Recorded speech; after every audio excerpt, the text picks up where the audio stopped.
어제, 그제 크리스마스 때 어디 좋은 데를 다녀오신 분들도 혹시 있으셨는지, 아니면 뭐 가족들끼리 좋은 시간 보내셨으면 그게 가장 좋은 시간이었을 것 같고요. 바쁘신 분들도 많이 계셨던 것 같아요. 저희가 비즈니스 하시는 분들도 많이 계시다 보니까 다른 때 그런 분들은 조금 더 여유를 내셔서 가족들과 좋은 시간들 가질 수 있고 그러면 좋을 것 같습니다. 1년 또 오늘이 이제 마지막 주일인데요. 여러분들 성탄절을 맞이하면서 1년은 마지막 주를 마무리를 하면서 여러분들 1년을 어떻게 살아오셨는지, 뭘 기다리면서 사셨는지 오늘 한번 말씀을 통해서 생각해 보시면 좋을 것 같습니다. 아이들은 크리스마스 때 뭘 기다렸을까요? 선물을 기다렸겠죠. 그래서 뭐 아까 유초동부 예배 가서 잠깐 있었는데 많이들 받았다고 상당히 좋아하더라고요. 그래서 선물을 기다리는 것, 사람을 참 행복하게 하는 것 같습니다. 나이가 들면 그런 어떤 선물에 대한 기대감은 조금 떨어지긴 하지만 여전히 그래도 여러분들 삶 가운데 기대하는 게 있지 않으셨어요? 2015년을 시작하면서 올해는 내가 이런 부분에 있어서 조금 더 성장한 사람이 되어야지, 아니면 내 비즈니스가 이렇게 되면 좋겠다라는 기대감, 혹은 자녀를 키우시는 분들은 우리 자녀들이 이렇게 조금 더 좋은 결과도 얻고 한 인간으로 더 멋지게 성숙하면 좋겠다, 1년 뒤에는 이 녀석이 도대체 어떤 모습일까라는 기대감을 아마 여러분들 가지고 올 한 해를 여기까지 12월 27일까지 살아오셨을 겁니다. 저도 이 성탄의 계절을 맞이해서 상당히 기다렸던 게 있어요. 물론 성탄전 선물은 아니었고요. 저희 아이들이 12월 첫째 토요일 날, 12월 5일 날 그 시험을 봤어요. 중요한 시험을 좀 봤거든요. 그러니까 애들 뭐 대학 가는 시험이 일단 고등학교 때는 중요한 시험이니까. 보고 나서 2주 정도 있다가 시험 결과가 나오는데 그동안 마음이 어땠을까요? 이거 언제 나오지? 혹시 회사에서 실수해서 하루 정도 일찍 나오지 않을까? 막 그런 기대. 저희 아이들뿐만 아니라 저희 요번에 이제 시험 보는 아이들이 꽤 있었거든요. 그래서 그 아이들 이제 시험 보고 기도해서 보내주고 이런 경우 같은 경우는 그 날짜가 딱 되면은 이놈 점수 잘 나왔을까 안 됐을까? 그 기다리는 그 마음이 있단 말이에요. 여러분들 이 기다림의 끝에 어떤 사람들은 자기가 기다린 것을 받기도 하고요. 어떤 사람들은 자기가 기다린 걸 받지를 못하기도 합니다. 기다린 것을, 혹은 자기가 기다렸던 것보다도 더 좋은 것을 받았을 때에는 그 사람의 마음 가운데에 만족함이 있고요, 평안함이 있고요, 행복함이 있어요. 그런데 자기가 기다렸던 것이 많이 좌절되어서 이렇게 자기에게 결과물로 왔을 때에는 그 마음 가운데 아픔이 있고 안타까움이 있고 남이 모르는 눈물을 혼자서 흘려야 되는 그런 순간들이 있습니다. 여러분들 인생은 기다림이라는 생각 안 해보셨습니까? 인생은 여러 가지 것들을 기다립니다. 학생 때에는 독립해가지고 멋진 삶을 사는 것을 기다리고요. 또 이제 대학 다니고 직장 잡고 하면은 좋은 배우자를 한번 내가 만났으면 하는 그런 기대감과 기다림이 있고요. 또 자식을 키우다 보면 이 자식이 또 참 하나님 주시는 복 가운데에 얼마나 꽃 피고 열매 맺을까에 대한 기대감과 기다림이 있습니다. 그 과정은 우리가 생각하는 것만큼 그냥 짧지는 않아요. 늘 시간이 걸리기 마련입니다. 그렇죠? 이게 사람의 문제가 됐건 뭐 어떤 환경의 문제가 됐건 기다린다라고 하는 것은 항상 뭘 전제로 하는 건가 하면 시간의 흐름이라고 하는 걸 전제하고 있어요. 오늘 우리가 성경에서 읽은 누가복음 2장의 이 이야기는 두 사람의 기다림에 대해서 우리에게 설명하고 있습니다. 그 두 사람의 이름은 시므온과 안나라고 하는 사람이었어요. 우리가 잘 알고 있는 성탄절 이야기의 후속편이라고 보시면 돼요. 지지난주에 저희가 누가복음 2장을 볼 때는 2장 1절부터 20절까지 보면서 예수님이 탄생하시고 그 탄생하신 곳에 누가 찾아오는 이야기를 봤습니까? 목자들이, 들에서 양치던 목자들이 예수님을 우리의 구세주로, 메시아로 인정하고 천사와 함께 예수님의 탄생에 대해서 찬양했던 이야기를 봤어요. 그리고 나서 정확하게 8일이 흘렀습니다. 우리가 거기서부터 읽진 않았지만 누가복음 2장 21절에 보면 할례할 8일이 됐다 이런 얘기가 나와요. 할례할 8일이라 이게 뭐냐면 이스라엘 백성들의 시민증을 받습니다. 근데 우리는 요즘에 기술이 발달돼 있으니까 증을 종이에다가 받아도 되고 플라스틱 카드에다 받아도 되지만 그 당시에는 증을 받을 수 있는 그런 기술이 없었어요. 종이도 없었고 플라스틱도 없었고 했으니까. 증을 어떻게 주느냐? 예를 들자면 이건 좋은 증은 아니지만 노예들 같은 경우는 증을 귀를 뚫거나 아니면 인으로 해가지고 이렇게 찍어가지고 증을 이 사람은 노예입니다. 이런 증을 줘요. 근데 그것과는 다르게 하나님의 선택한 백성입니다. 하나님이 책임지는 백성입니다라고 하는 증을 주는 의식이 있었는데 그게 뭐냐면 할례라고 하는 의식이에요. 할례가 뭔지 궁금하실 분들은 남자아이들 포경수술 하잖아요. 그래서 그런 식으로 하는데 언제 하는가 하면 여기 나와 있는 대로 난지 8일이 되면 이 아이를 성전에 데려가서 그 부분을 자르고 끝부분을 자르고 표피를 자르고 하나님 앞에 드립니다.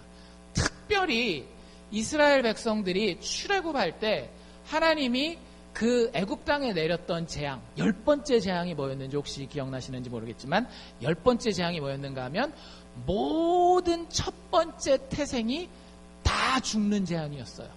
그런데 하나님께서 하나님을 의지하고 문설주와 문지방에다가 어린 양의 피를 묻힌 집의 첫 태생들은 다 살려두셨어요. 그래서 그 값을 이스라엘 백성들에게 치르게 합니다. 그래서 첫 태생은 다 누구 거다? 하나님 거다라고 하면서 이스라엘 백성들이 드리는 예물이 있었어요. 그게 뭐냐면 첫째 아들이 태어나면 8일째에 할례하면서 성전에 올라갈 때에 하나님 앞에 제물로 가난한 사람들 같은 경우는 비둘기 2마리를 하나님 앞에 드려요. 이 비둘기 2마리의 생명으로 누구를 대신하는 거예요? 첫 아들의 생명을 대신하는 겁니다. 그러니까 예수님이 첫 번째 아들 맞죠? 왜냐하면 마리아가 처녀였을 때 임신해서 아들을 낳았으니까 예수님은 그 가문의 첫 번째 아들이에요. 그래서 그 첫 번째 아들로 하나님 앞에 그 생명을 속하기 위해서 비둘기 2마리를 올리고 또 할례를 받기 위해서 성전에 올라가는 장면이 오늘 우리가 읽은 장면입니다. 그래서 아기를 이렇게 안고 마리아와 요셉이 성전문으로 들어가고 있었어요. 그런데 그 안에 시므온이라고 하는 한 남자가 있었습니다. 그 남자가 저벅 다가오더니 아이를 달라 그러는 거예요. 여러분, 저도 생각해봤는데 상당히 좀 경계가 되고 무서울 수도 있는 것 같아요. 생판 모르는 사람이, 이 사람이 제사장도 아니거든요. 제사장이라면 할례 예식이라든지 제물을 바치는데 같이 참석하는 사람이니까 아이를 넘겨줄 수 있겠지만 생판 모르는 사람이 저벅 걸어오다니 아기를 한번 안읍시다 이러는 거예요. 어쨌든 성령이 임하셔서 그날 시므온이 성전에 예수님 오시는 그 시간 그 장소에 정확하게 인도하심을 받아 그 자리에 있었던 겁니다. 이 시므온은 어떤 사람인가 하면 25절 우리가 읽은 데 보면 이 사람이 의롭고 경건한 사람이라고 하는 표현이 있어요. 그러니까 쉽게 얘기하자면 영적으로 하나님 앞에 깨어있고 헌신된 사람이라고 하는 얘기예요. 그런데 그 표현 뒤에 보면 상당히 독특하고 재미있는 표현이 나와 있습니다. 시므온은 의로운 사람입니다. 시므온은 경건한 사람입니다. 그리고 세 번째 나오는 표현이 뭐냐면 시므온은 이스라엘의 위로를 기다리는 사람입니다 라고 하는 표현이 나옵니다. 그러니까 이 사람 나이가 상당히 많은 사람이었던 것 같은데, 왜냐하면 뒤에 보면은 죽을 날이 얼마 안 남은 것처럼 자기의 인생에 대해서 이야기를 하거든요. 그 오랜 인생 동안에 기다려오던 게 한 가지가 있었던 사람이에요. 그런데 그게 뭐라고요? 이스라엘의 위로. 하나님이 하나님의 백성을 위로해 줄 것을 기다리고 있었던 사람이에요. 근데 이 사람이 예수님, 아기 예수에게 이렇게 저벅저벅 다가오더니 아기 예수를 안고 마리아와 요셉에게 이 아기가 하나님이 보내신 위로자요, 메시아요, 구원자라고 하는 예언을 성령을 통해서 전해주게 됩니다. 그리고 마침 그때, 그러니까 여러분들 인생에 우연이라는 건 없어요. 여기 보면 되게 재밌는 표현이에요. 성경 보시면 참 재밌는 표현들이 많아요. 38절에 안나에 대한 이야기가 나오거든요. 이 안나는 어떤 사람인가 하면 36절에 아셀 지파 바누엘의 딸, 이건 족보니까 저희가 특별히 몰라도 되겠지만 이 사람은 선지자였습니다. 하나님의 말씀을 듣고 하나님을 잘 섬기는 백성들에게 그 말씀을 전해주고 믿음으로 권면하는 그런 역할을 하던 사람이었었던 것 같아요. 근데 나이가 이 사람도 상당히 많아서 성경에 뭐라고 표현됐는가 하면 나이가 매우 늙었다라고 이야기를 하고 있습니다. 이 사람은 특별한 사연을 가지고 있었는데요. 출가해서 결혼을 했는데 결혼하고 남편이랑 산 기간이 여기 성경에 정확하게 기록되어 있어요. 얼마 동안 살았다고 되어 있어요? 7년 동안을 남편이랑 살았어요. 그런데 남편이 아마 사별했던 것 같아요. 남편과 사별했던 것 같습니다. 그리고 나서 37절에 보면 과부된 지 84년이라 그랬는데 이 성경 한글 번역이 이렇게 되면은 과부되고 나서 84년을 살았다 이렇게 생각하기 쉬운데 실제 성경 원문에 보면 나이가 지금 84세가 됐다라는 얘기예요. 그러니까 최소한 뭐 결혼하고 남편이랑 7년이랑 살았다라고 하면 뭐 한 30대 초중반까지 살았다라고 하면 한 50년을 혼자서 산 여선지자였다는 거예요. 근데 이 사람이 평상시에 어떻게 살았느냐? 성전을 떠나지 아니하고 주야에 금식하고 기도함으로 하나님을 섬기던 사람입니다. 그런데 이 사람을 표현하는 표현이 뭐냐면 38절에 예루살렘의 구속됨을 하나님이 하나님의 그 정말로 눈에 넣어도 아프지 않을 만큼 아끼는 하나님의 도시 예루살렘이 지금 식민지 통치하에 들어가 있거든요. 그래서 그 도시 예루살렘을 구원해주는 그 구원됨을 바라는 사람들 중에 한 명이었어요. 여러분들 믿음의 사람들은 이런 사람들이랑 친구가 돼야 됩니다. 어떤 사람들? 하나님의 구원을 바라는 사람들과 많이 친해야 돼요. 안나가 주변에 그런 사람들이 많이 있었다라는 얘기예요. 그 모든 사람들과 친구되어 있었는데 아까도 얘기한 것처럼 이 사람도 성전에 늘 왔다 갔다 하면서 기도하고 하나님을 찬양하고 하던 사람인데 38절 표현이 재밌다니까요. 마침 이때에, 이 마침 이때가 언제일까요? 마침 예수님이 나신 지 8일 되어서 할례 받으러 예루살렘 성전에 들어오고 그때 누구를 만났어요? 시므온을 만나서 이 아기가 하나님이 약속하신 구원자요 메시아라고 하는 말을 하는 마침 이때라는 거예요. 참 우연 같죠?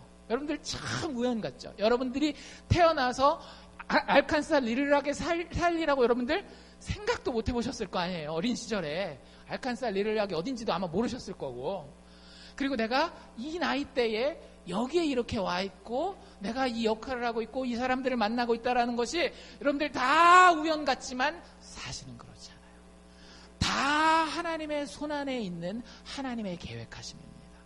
내가 당하고 있는 성공도 내가 그 당하고 있는 고난도 다 누구의 손안에 있는 거예요? 하나님 손안에 있는 거예요. 하나님의 계획을 벗어나는 것은 이 전 우주의 이 모든 역사에 나의 모든 삶의 인생에 한 가지도 없다라는 사실을 여러분들 기억하시기를 바랍니다. 어쨌든 시므온과 안나가 이렇게 기다리고 있었는데 그 기다림의 결과를 만난 거예요. 마음이 어땠을까요? 마음이 어땠을까요? 시므온이 이렇게 얘기했죠. 29절에 보면 주제여 하나님을 가리키는 말입니다. 모든 것을 통치하시는 주인 되시는 하나님이요. 이런 표현이에요. 주제여 이제는 말씀하신 대로 종을 어떻게? 평안히 가게 하시는군요. 여러분들 이 시므온은 살 만큼 다 산 사람이에요. 나이가 몇 살인지 정확하게 안 나와 있지만 아마 곧 육신의 생명을 끝낼 사람인 것 같습니다. 근데 죽지 못하는 이유가 한 가지가 있었어요. 이 사람이 하나님 잘 섬기고 늘 성전에서 그렇게 하나님을 높이는데 어느 날 이 시므온에게 하나님의 성령이 임합니다. 그리고 그 성령이 시므온에게 한마디를 던져줘요. 그게 30대였는지 40대였는지 50대 때였는지 그건 우리가 몰라요. 그런데 시므온의 인생 가운데에 하나님의 성령이 찾아오셔서 기다리라 라고 이야기를 해요. 네가 그 기다림의 결과를 받을 때까지 너는 죽지 않을 것이다 라고 이야기를 합니다. 26절에 하나님의 성령이 뭐라고 이야기하셔요? 주의 그리스도를 보기 전에 죽지 아니하리라. 성령께서 이렇게 지시하고 계시는 거예요. 여러분들 이 시므온이 결국 만난 건 누구였어요? 성령께서 얘기하셔서 결국 만나게 된 건 아기 예수였단 말이에요. 여러분들, 이 성령의 지시하심, 이 성령의 기다리라고 말씀하시면 사실은 시므온에게만 주시는 말씀이 아니에요. 누구에게 주시는 걸까요? 아기 예수를 만나야 할 모든 오고 오는 믿음의 사람들에게 주시는 성령의 지시입니다. 예수를 기다리라. 예수를 기다리라. 주의 보내실 기름 부음 받은 자, 그 구원자 메시아를 기다리라. 그것을 보기 전에 너희는 죽지 아니하리라. 여러분들, 우리 인생 가운데 죽을 것 같은 어려움이 있고 도저히 넘어갈 수 없을 것 같은 어려운 상황이 있습니까? 성령의 음성에 귀를 기울이십시오. 네가 약속한 주의 그리스도를 보기 전에는, 우리가 하나님의 선택을 받은 주의 백성이라고 한다면, 주의 자녀라고 한다면, 그 아들 예수 그리스도를 보기 전에는 죽지 아니하리라라고 하나님께서 지시하고 기다리라고 얘기하시고 계시는 거예요. 이 기다림을 가지고 있었던 사람이 시므온과 안나였던 겁니다.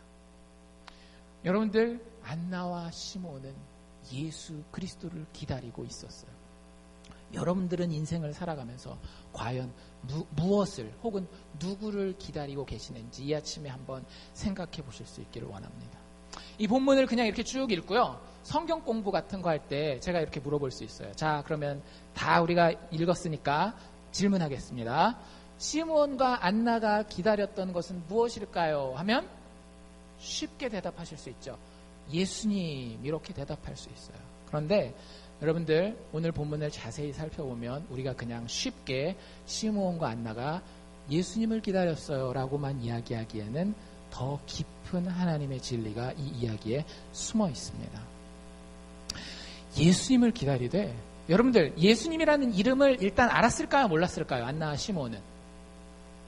예수라는 이름은 구약 성경에 한 번도 나오지 않습니다. 물론 예수라는 이름이 구약 성경에는 여호수아라는 이름이에요. 그런데 메시아에 대한 예언, 너희를 구원해 줄 거야, 너희의 인생을 책임져 주고 너희의 왕국을 책임져 줄 거야 라는 메시아에 대한 예언을 할 때는 메시아의 이름이 나오지 않아요. 기껏해야 이름 나온 게 뭐 있어요? 임마누엘, 이런 것들이 주어졌지 예수라는 이름이 주어진 적은 없습니다. 그렇기 때문에 시므온과 안나가 기다리는 것은 메시아였어요. 예수라는 이름을 가지고 저 아기일 것이야 이렇게 기다린 것이 아니라 하나님이 구원자를 보내주실 것이야, 메시아를 보내주실 것이야 라고 하는 메시아를 기다리는 기다림이었습니다. 그러면 물어봅시다. 그 당시에 시므온과 안나만 메시아를 기다렸을까요? 이스라엘의 모든 사람이 메시아를 기다렸을까요? 이스라엘의 모든 사람이 메시아를 기다렸어요. 우리의 인생과 비교하면 똑같습니다. 여러분들, 인생이 더 지금보다 더 잘 되기를 바라세요? 지금 인생에 진짜 100% 다 만족하세요? 대부분의 인생은 지금 현재보다 내일 조금 더 낫기를 바라요. 즉, 이게 내 힘이 됐건 내 외부로부터의 힘이 됐건 내 인생이 더 나아지는 구원의 자리로 나아가기를 원한다라고 하는 거예요. 이거는 고대부터 지금까지, 그리고 앞으로 이 지구의 역사가 끝날 때까지 변치 않을 인생의 진리입니다. 오늘보다 내일이 더 나아지는 구원을 바라는 것, 그게 인생의 소망이요 인생의 기다림이에요. 그렇기 때문에 시몬과 안나만 예수를 기다렸다, 시몬과 안나만 메시아를 기다렸다는 어불성설입니다. 모든 사람들이 그 당시에 자기의 인생을, 이 나라 이스라엘을 구원해줄 메시아를 기다리고 있었어요. 그런데 문제는 뭐예요? 도대체 어떤 메시아를 기다리고 있었느냐가 관건이라고 하는 거예요. 여러분들, 우리 인생 가운데에 예수님이 됐건 심지어는 부처님이 됐건 여러분들 인생을 잘 풀어줄 수 있는 누군가가 여러분들에게 있기를 원하잖아요. 교회 안 다니는 사람들도 그런 거 있기를 원하잖아요. 그러니까 정화수 떠놓고 막 빌고 뭐가 있다 그러면은 그거 하고 막 그러는 거잖아요. 무당한 태도 찾아가고 점집도 찾아가고 도네이션도 하고 하는 이유가 그거 하면 더 잘 되니까 구원자를 찾아가는 거거든요. 그런데 여러분들이 기다리는 그 구원자는 도대체 어떤 구원자라고 하느냐라는 거죠. 오늘 시몬과 안나의 이야기가 도대체 어떤 예수를 기다렸는지에 대한 자세한 이야기를 하고 있어요. 동전의 양면과도 같습니다. 한 면은 우리가 너무나 잘 알고 있는 부분이에요. 그런데 나머지 한 면은 우리가 거의 생각해보지 못한 부분입니다. 우리가 잘 알고 있는 부분부터 시작합시다. 여러분들, 시므온과 안나는 예수를 기다릴 때 어떤 메시아를 기다렸는가 하면 하나님의 위로하심과 구원해 주심을 선물할 메시아를 기다리고 있었습니다. 말이 너무 어렵습니까? 그냥 내 인생이 쭉 펴지게 될 수 있는, 내 인생이 성공하고 행복하게 될 수 있는 그 메시아, 내가 가지고 있는 건강의 문제, 내가 가지고 있는 물질의 문제, 내가 가지고 있는 자식의 문제, 내가 가지고 있는 인간관계의 문제, 이걸 다 풀고 해결해 줄 수 있는, 그래서 나에게 위로와 안식과 구원을 가져다 줄 수 있는 그 메시아를 기다리고 있었어요. 진짜인지 아닌지 볼까요? 시므온이 뭐라고 얘기를 하는가 하면, 예수님을 딱 만났을 때 주님 종을 평안히 놓아주시는군요 하면서 뭐라고 이야기를 하는가 하면, 내 눈이 주의 구원을 보았습니다. 이 아이가 분명히 내 인생에, 그리고 이 나라의 이 모든 인류의 문제를 해결해 줄 열쇠라고 하는 걸, 키라고 하는 것을 내가 믿습니다. 내 눈이 주의 구원을 보았사오니 이는 만민 앞에 예비하시는 곳이요 이방을 비추는 빛이요 주의 백성 이스라엘의 영광이니이다. 하나님이 모든 것을 다 해결해 주겠다라는 거예요. 아까 제가 읽어드린 그 시므온을 표현하는 표현대로라면 위로를 가져다 주는 메시아시고요. 안나를 표현할 때는 구원함, 내가 잘못된 데 빠져 있을 때 그거로부터, 위기로부터 구출해주는 구원이라고 하는 것을 가져다 주는 메시아를 시므온과 안나가 기다리고 있었던 겁니다. 여러분들, 인생의 위로함과 구원이 왜 필요한지 아세요? 사실 필요합니다. 근데 너무 바쁘다 보니까 내 인생에 위로가 필요하다라는 걸 모르고 지나갈 때가 너무 많아요. 내 인생에 구원이 필요하다라는 걸 모르고 지나갈 때가 너무 많아요. 그냥 일상에 너무 바쁘다 보니까. 그런데 여러분들 그렇지 않아요. 우리의 삶은 실망감과 상실감과 비참함으로 가득 차 있습니다. 사실 자세히 살펴보면 우리가 애써 안 보려고 하는 부분이 많을 뿐이지. 엊그제 뉴스 보신 분 혹시 계세요? 대한민국의 법 중에 진짜 이름도 우스꽝스러운 법이 하나 있더라고요. 이런 법 들어보셨는지 모르겠어요. 실제 법 이름이에요. 불효자 방지법. 제가 만들어낸 게 아니라 실제 있는 법이에요. 불효자 방지법. 여러분들 이 법이 필요한가요? 여러분들 자녀들 나중에 이 내 뒤통수를 언제 칠지 모르는데 불효자 방지법으로 탁 잘 가르쳐놔야지. 근데 며칠 전에 뉴스에 이런 뉴스가 났어요. 실제 그런답니다. 원래 유산은 언제 받는 거예요, 여러분? 유산은? 부모님 돌아가실 때 받잖아요. 근데 요즘 추세가 어떻습니까? 유산을 가압을 해서 쓰시는 경우들이 많아요. 많단 말이에요. 의외로. 그만큼 한국 사회가 빡빡해요. 그쵸? 젊은 사람들이 자기 집 마련하기가, 자기 스스로 독립하기가, 자기 스스로 사업하기가, 어디 은행 가서 돈 빌려달라 그러면 누가 돈 빌려주고 그러겠어요. 부모가 처음에 도와주고 이렇게 하는 거죠. 미국 살아보니까 미국도 마찬가지잖아요. 어디 내가 처음에 미국 탁 왔는데 크레딧 다 좋고 해가지고 은행 가서 내가 이런 사업 계획이 있다 그러면 돈 쫙 빌려주던가요? 안 그러잖아요. 그러니까 삶이 팍팍하고 힘듭니다. 그래서 어떤 실제 있었던 일이에요. 부잣집에 아버지와 아들의 관계였는데, 아들이 너무 사업하면서 고전을 하니까 아버지가 고민을 합니다. 너 지금 필요하냐? 캐시가 필요하냐? 필요합니다. 나가는 월세 이런 거 나가는 것도 좀 줄었으면 좋겠고. 그래서 그럼 아버지가 이렇게 얘기를 했어요. 내가 죽진 않았지만 너에게 유산을 물려주겠다. 한 번에 다 처분할 수는 없으니까 점차적으로 하나씩 처리해서 너한테 다 넘겨주겠다. 단, 너 나한테 잘해라. 이게 조건이었어요. 그리고 이게 중요한 겁니다. 계약서를 썼어요.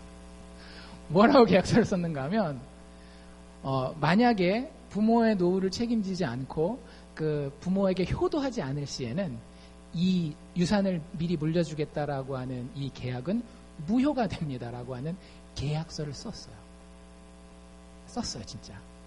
그리고 나서 제일 먼저 자녀한테 물려준 게 뭐였는가 하면 집을 물려줍니다. 2층짜리 단독주택 꽤 괜찮은 집이었던 것 같아요. 그래서 집의 명의가 아버지 명의로 돼 있었는데 그걸 자식 명의로 바꿔주고, 아버지 어머니는 2층에서 살고 니들 편하게 1층에서 왔다 가면서 살아라 해서 1층이랑 해가지고 다 살게 해줬어요. 근데 어머니가 지병이 있어서 아프셨거든요. 그러면 누가 돌봐야 돼요? 물론 아버지가 사랑하는 아내니까 돌보기도 하지만 아들과 며느리가 돌볼 수 있잖아요. 이제 이렇게 일단 집을 본인 소유로 했기 때문에 매월 나가는 그 거주비 같은 경우는 이제 여유가 생길 거 아니에요. 그럼 그런 부분에 있어서 이렇게 할 텐데, 그 어머니를 자기들이 돌보기 싫어서 그 여유가 생기는 그 돈으로 뭐라 그러죠? 돌보는 그 도움이 있잖아요. 그거 붙여놓고 어머니 아픈 거기는 코빼기도 안 보이는 거예요. 부모님이 자녀들이랑 밥 한 번 먹기가 힘들 정도로 그 집에서 2층 살고 2층 사는데 완전히 저 동네 딴 동네 사는 것처럼 보기도 힘들 정도로. 그래도 부모는 자식을 사랑하니까. 그 예수 믿는 부모였던 것 같아요. 실제 거기 그렇게 나와 있더라고요. 자식이 나갈 때마다 집 밖에 그 아침에 출근해서 나갈 때마다 자녀 사업 잘 되게 해달라고 기도해주고 그랬대요, 부모가. 근데도 하여튼 그 부모 얼굴 보는 게 그렇게 싫었나 봐요. 그래가지고 결국에는 어머니 오시는 게 싫으니까 요양병원에다가 보내자 그러는 거예요. 그리고 계속 아버지 졸라가지고 사업하기 너무 힘듭니다. 빚이 있는데 이거 어떻게 해결해야 됩니까? 그래서 아버지가 땅도 있었거든요. 땅 싹 팔아가지고 빚을 싹 다 정리를 해줍니다. 더 나가는 거예요. 단독주택은 살기 불편합니다. 젊은 사람들. 아파트로 이사 가야 되겠습니다. 요양병원 들어가십시오. 갈 때까지 간 거죠, 이제는. 그래서 이때 필요한 게 뭐예요? 계약서. 이게 이렇게 써먹을 줄 누가 알았겠습니까? 부모와 자식 간에. 계약서를 꺼내서 재판정으로 가서 다시 자기 재산 찾아왔다라는, 진짜 이건 웃을 수도 없고 울 수도 없는 그런 이야기. 여러분들, 이건 좀 과장된 이야기일 수 있어요. 모든 사람의 삶에 이런 이야기가 다 일어나는 것은 아닙니다. 그런데 여러분들 이해 못지않은 상실감과 이해 못지않은 배신감과 이해 못지않는 비참함을 여러분들 느낄 때가 있지 않나요? 때로는 남편을 통해서, 때로는 아내를 통해서, 때로는 자식을 통해서, 때로는 부모를 통해서, 때로는 내 친구를 통해서, 때로는 모르는 사람을 통해서 여러분들 인생은 이러한 비참함과 상실감으로 가득 차 있다라고 하는 것입니다. 그런데 메시아가 오실 그때에 이 메시아가 우리의 그 상한 마음 가운데에 위로함과 구원을 허락해 주신다는 거예요. 여러분들 생각해 보세요. 시므온과 안나 같은 경우는 최소한 나이가 80대가 넘었잖아요. 시므온도 그 못지않게 나이가 많았을 거예요. 얼마나 힘든 인생의 굴곡을 겪었겠어요. 자기 나라가 있어요, 없어요? 없단 말이에요. 일제시대를 우리 사신 분 계시는지 모르겠지만 일제시대 사신 분들 얘기를 들어보면 너무너무 힘들어요. 지난주에 한국에서 그 특별 프로그램 주기철 목사님에 대한 그 순교하시는 그걸 KBS에서 했더라고요. 보니까 얼마나 정말 힘들었는지, 나라가 없기 때문에. 그걸 80년 동안 겪은 사람이 안 나요. 뭐 70년이 될지 60년이 될지 모르겠지만 자기 평생에 겪어온 게 시므온이란 말이에요. 얼마나 서러움을 겪었을 것이며, 얼마나 차별 대우를 받았을 것이며, 얼마나 자기가 소유해야 될 것임에도 불구하고 포기해야 되는 것들이 많은 서글픈 인생이었겠어요. 그런데 그 인생 가운데 하나님이 구원자 메시아를 보내주시면서 약속하시는 거예요. 너희들 중에 약한 자들이 있느냐? 아버지의 진실한 사랑으로 메시아가 너희를 품어줄 것이다. 너희들 중에 지친 사람들이 있느냐? 메시아가 오셨을 때 너희들을 부드러운 손으로 안아주시며 위로할 것이다. 너희들 가운데 죄로 인하여 망가진 자들이 있느냐? 메시아가 오실 때 그분의 피를 흘려 너희에게 참된 용서를 허락하실 것이다. 이것이 시므온과 안나가 기다렸던 예수 그리스도 메시아였다라고 하는 겁니다. 여러분들은 예수님에게 어떤 기대를 가지고 예수를 믿으십니까? 여러분들은 어떤 기대를 가지고 예수님의 오심, 예수님의 탄생에 대해서 이 성탄의 계절에 기념하고 기대하고 기다리고 계십니까? 하나님 우리에게 가장 좋은 선물로 메시아 예수 그리스도를 보내주셨다라고 하는 거예요. 약속된 메시아를 통해서 하나님의 위로와 하나님의 구원이 반드시 성취될 것이다라고 하는 그 기다림. 그게 시므온과 안나가 가지고 있었던 기다림이에요. 좋죠? 좋죠? 얼마나 좋아요. 예수 믿는 사람에게는 이 소망이 있는 거예요. 여러분들 인생 가운데 예수 그리스도의 영이 임하실 겁니다. 그때 뭐가 같이 임하는 거예요? 이 위로가 같이 임하는 거예요. 이 구원이 같이 임하는 거예요. 내가 아무리 못 견딜 것 같은 그 상황 가운데서도 예수 그리스도의 성령이 여러분들의 삶 가운데에 여러분들의 인생을 터치하실 때에 이 위로와 이 구원이 여러분과 심지어 여러분 환경 가운데에 축복으로 임한다고 하는 겁니다. 여기까지는 우리가 잘 알고 있고 좋아하는 부분이에요. 두 번째 부분 좀 어려워요. 두 번째 부분. 시몬이 아이를 이렇게 안고 축복했잖아요. 근데 그게 아까 제가 읽은 게 30절부터 32절이었거든요. 거기서 끝나지 않아요. 거기서 끝나지 않습니다. 조금만 더 내려오면 34절에 이런 이야기가 나와 있어요. 34절에 시몬이 저에게 축복하였다. 이 늙은 하나님의 백성 중에 한 명인 시몬이 아이를 안고 부모와 함께 이 아이를 축복하는 거예요. 여러분들 아이를 안고 여러분들이 축복한다면 어떤 얘기들 해주겠어요? 크게 될 놈이야. 장수하고 건강해야지. 뭐 이런 얘기들 해주시지 않겠어요? 시몬 뭐라고 축복했을까요? 참 이 미스테리합니다.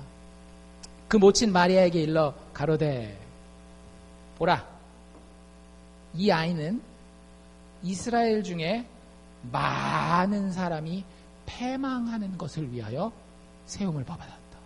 뭐라고요? 이 아이를 통해서 이스라엘의 많은 사람들이 어떻게 된다고요? 패망한다라는 거예요. 물론 이 아이를 통하여 많은 이스라엘의 사람들이 흥하기도 할 것이다. 참 이 도대체 뭔 뜻이지? 이런 생각이 듭니다. 성경에 나와 있는 표현대로라면 그대로예요. 보라, 이 아이는 이스라엘 중에 많은 사람의 패하고 흥함을 위하여. 그 다음에 뭐라고 되어 있는가 하면요, 이 아이가 세상에서 칭찬받고 높임받는 이런 아이가 될 것이다 라고 얘기하지 않고 뭐라 그러는가 하면 세상 사람들에게 비방받는 표적이 될 것이다. 이야, 여러분들 이제 아이를 딱 안고 있어요. 아이가 다 크신 분들은 아이가 어렸을 때라고 생각하시고 아이를 다시 한번 품어보십시오. 옆에서 아이를 축복해 주겠다라고 하면서 어머니, 아버지, 이 아이는 세상에 비방받는 표적이 될 것입니다. 축복땡. 정말 받아들이기 힘든 내용 아닌가요? 뭔가 잘못됐거나 아니면 뭔가 우리가 놓치고 있는 게 있다라고 하는 거예요. 조금 더 가면 이렇게 돼 있습니다. 또 칼이 내 심장을 찌르듯 하리라. 와. 이는 여러 사람의 마음의 생각을 드러내려 함이니라. 이 아이를 통하여 결국엔 어떤 일이 벌어지는가 하면요, 사람들의 마음이 드러난다라고 하는 거예요. 여러분들, 시몬과 안나가 기다렸던 메시아는 우리에게 위로와 구원을 가져다 주는 메시아인 동시에 모든 주권과 모든 법과 모든 공평과 정의를 손에 쥐고 있는 심판자 메시아를 기다리고 있었던 것입니다. 여러분들, 왜 메시아를 받는 게 힘들까요? 뭐 메시아를 받는 게 힘들다 그러면 그게 도대체 뭔 얘기야 이러실지 모르겠지만, 여러분들 예수 믿는 게 왜 이렇게 힘들까요? 우리는 쉽게 교회 나와 있는 것 같지만 사실 전도하러 나가보면 예수 믿으세요, 교회 갑시다 하면 쉬워요, 어려워요? 어렵단 말이에요. 왜 이렇게 예수 믿는 게 어려울까요? 여러분들 왜 그런지 아세요? 일단 신학적으로는 첫 번째, 우리가 죄인이기 때문에 인간은 하나님을 싫어하니까 하나님을 거부할 수 있어요. 그런데 이유를 좀 이렇게 잘 살펴보면요, 여러분들, 하나님이 예수 그리스도 메시아를 통해서 우리에게 주시는 메시지가 너무 크기 때문에 그래요.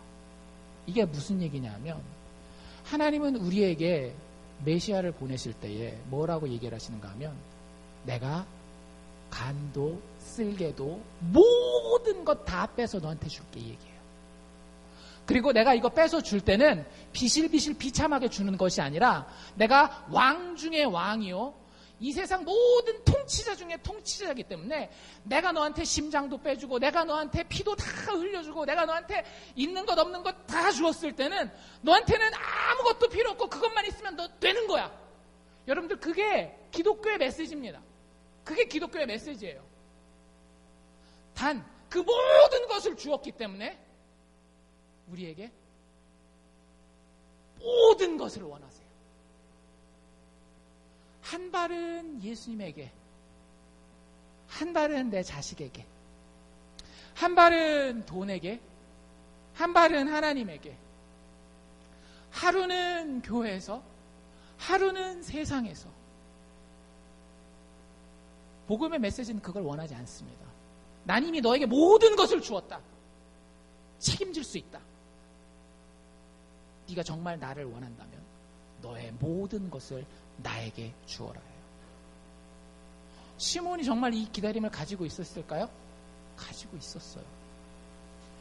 29절 제가 다시 한번 읽어보면 하나님을 부를 때에 주제여 온 모든 우주와 인생의 주인이요 황제가 되시는 하나님이시여 라고 부른 다음에 이제 말씀하신 대로 자기를 표현할 때 이렇게 표현합니다. 뭐라고 표현해요?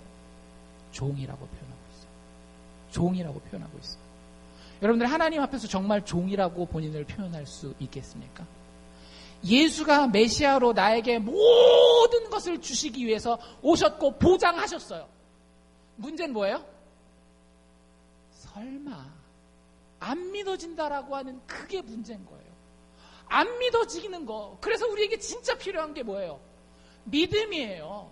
여러분들 우리에게 복과 모든 충만한 것들은 이미 주어진 거나 마찬가지예요. 그것이 우리가 되는 유일한 길은 믿음입니다. 그것을 위해서는 우리의 모든 것을 버리라고 얘기를 하는 거예요.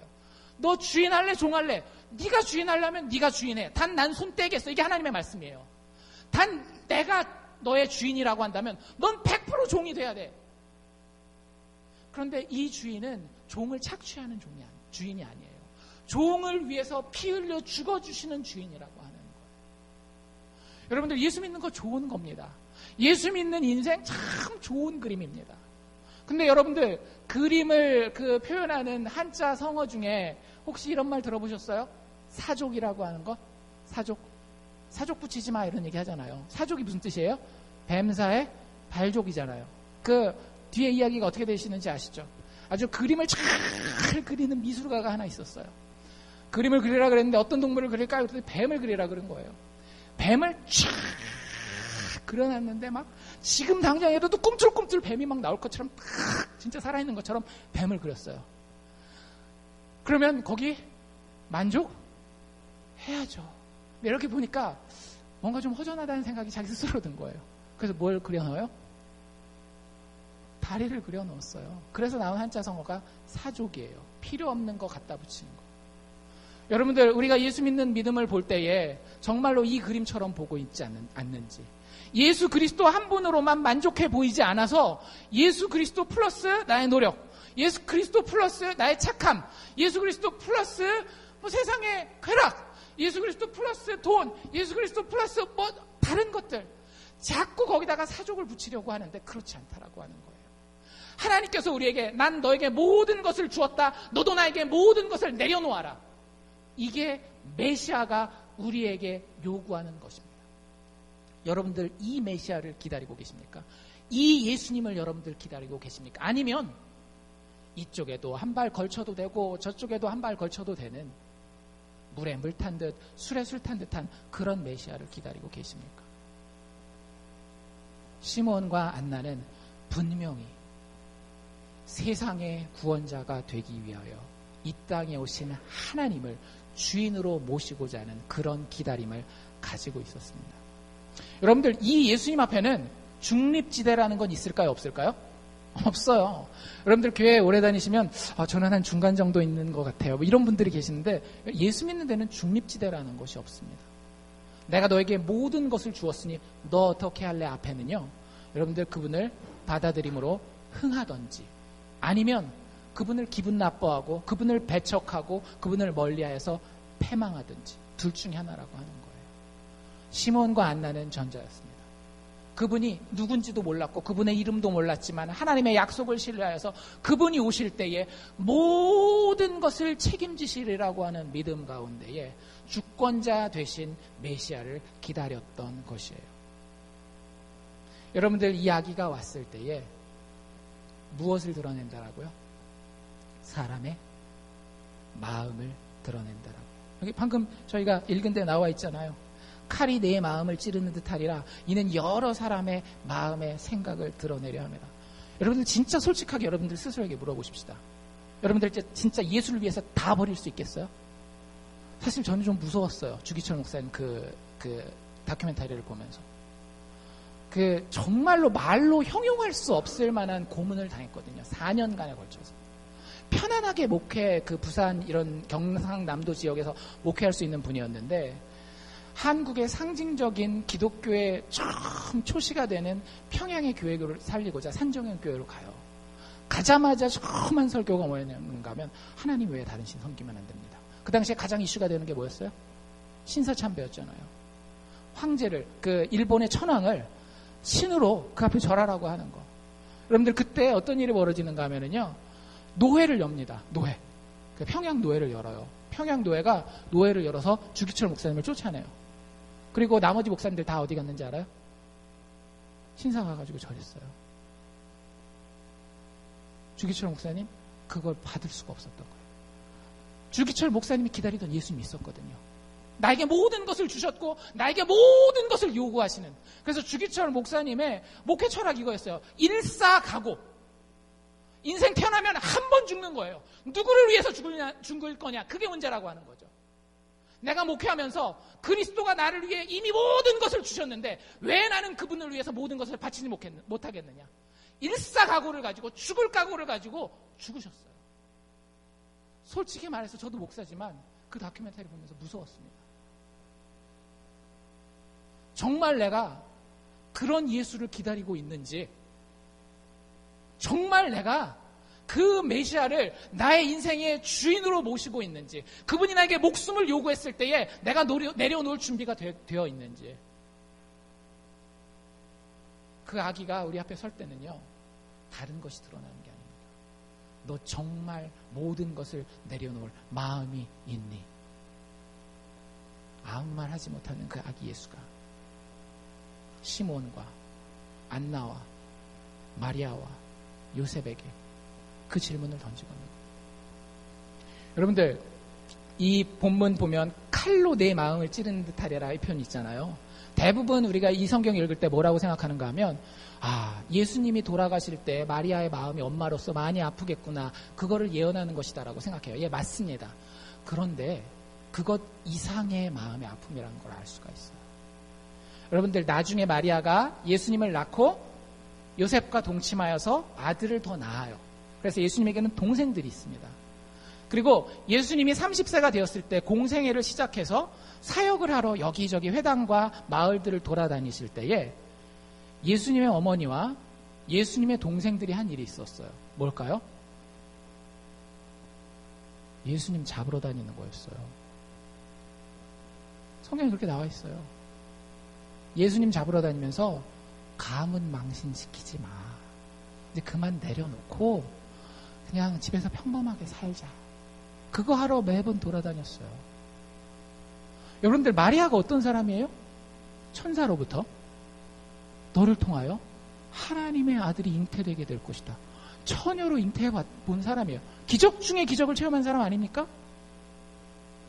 그리고 지금 시몬이 분명히 얘기하고 있잖아요. 너 이 아기 때문에 속 썩을 거다. 마리아가 그 예수의 사역하는 걸 보면서 이 아기 예수가 도대체 누구인가에 대한 마음에 심한 갈등이 있었던 거예요.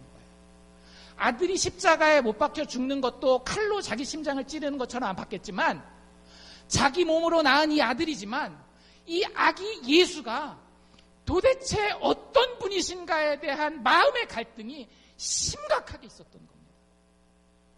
여러분들, 우리 예수 믿는 사람들에게, 교회에 나와 있는 사람들에게 이 심각한 갈등이, 칼로 내 마음을 찌르는 것 같음이 있어야 돼요.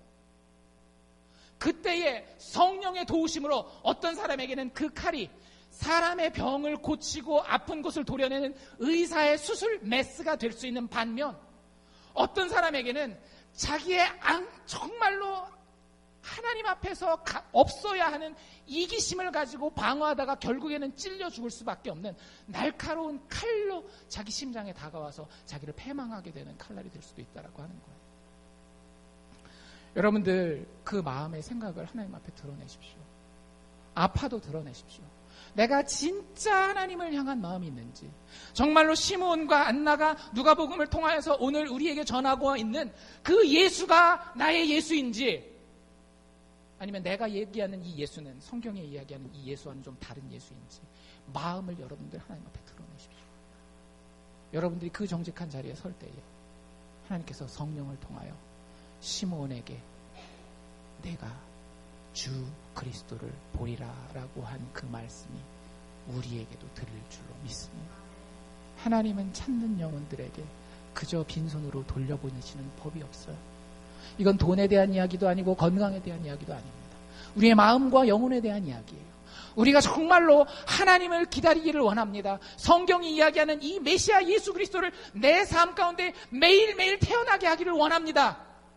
우리가 그 기다림 가운데 충실하겠습니다라고 고백하기만 한다면 하나님께서는 성령을 통하여 우리에게 그 약속이 이루어지게 하실 줄 믿습니다. 말씀을 마칩시다. 여러분들, 성탄의 계절이 지나가고 있습니다. 우리 스스로에게 다시 물어보십시오. 성경에 약속된 그 예수 그리스도를 내가 정말 기다리고 있는지, 그리고 그분의 약속을 신뢰하기 때문에 그분 하나만으로 주님 오셨군요, 이제 제가 평안히 갈 수 있겠습니까? 예수 한 분만으로 평안할 수 있는지, 이 질문이 여러분들 가운데에 예수 안에서 예스가 되기를 주의 이름으로 축원합니다.